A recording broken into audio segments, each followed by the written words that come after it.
Welcome to Spoken Cebuano with Ares. And for today's video, we will talk about the use of ang and si, a simple guide to Cebuano subject markers. So I have a quick tip here on how to pronounce each one. Let's start with si. Si sounds like si in English, and ang has a nasalized sound with stress on the letter A, pronounced as ang. Okay, so let's start right away. Ang and si are both subject markers in Cebuano, meaning they identify the subject, the person or thing doing the action in a sentence.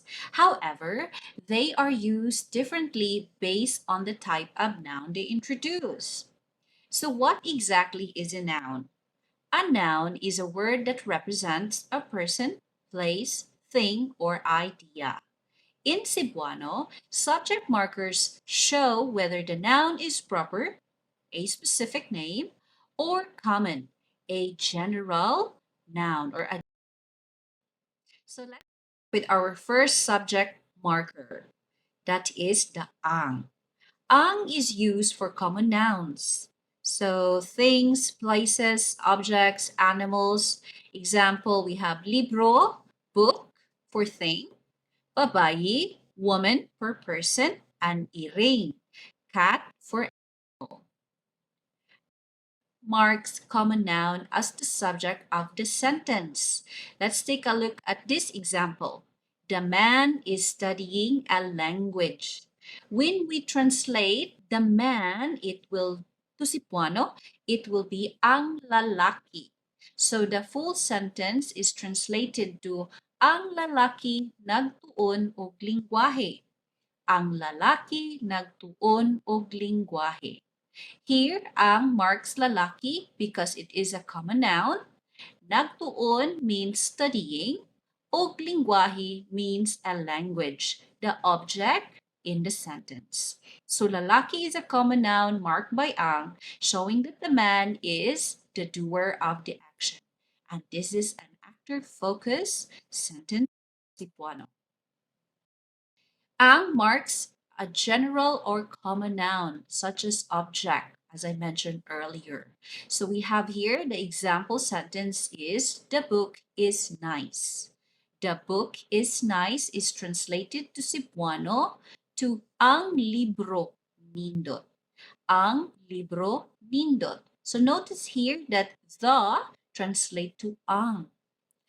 Okay, in this example, libro is a common noun and ang marks it as the subject of the sentence. So ang is equivalent to the in English when you are marking a subject, right? Or the focus of the Cebuano sentence. Ang also can be marked for animals. Our example here is the dog is running outside. Notice the dog is running outside is translated to ang iro nagdagan sa gawas. Ang iro nagdagan sa gawas. So again, look at the da here. The dog is our subject. It translates to ang iro. So ang is again equivalent to the when we are marking a subject of the sentence in English. So here, iro is the subject and ang marks the dog. Let's go with si. Si in Cebuano, guys, is actually very simple. You use si when you are talking to a particular person. You have to use si when it is a name, a proper noun.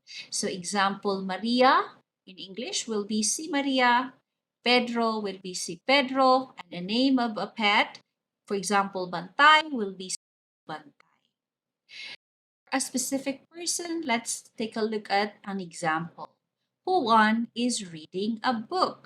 So you will just simply place si before the name Juan, followed by the rest of the sentence. So here, the translation of Juan is reading a book is, si Juan nagbasa og libro. Si Juan nagbasa og libro. I have here a pronunciation guide for you.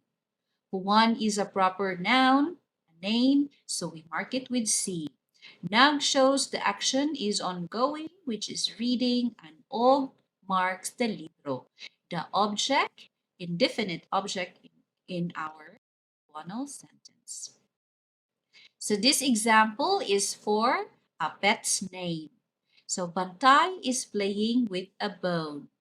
Translate to Cebuano, that will be si Bantay, nagdula, o bukog. Notice again, we place si before the name.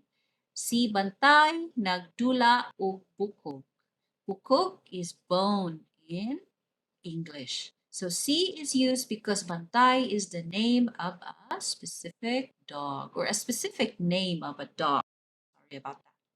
So up, use ang for common nouns like things, animals, and objects. And use C for proper nouns such as specific person or pets.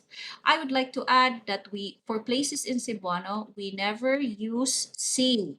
Okay, even though if it's a proper noun, for example, Cebu, we would never say si Cebu if we are talking about it. Okay, we would say ang Cebu, and then we can describe that sentence. I just want to add that so that you won't be confused.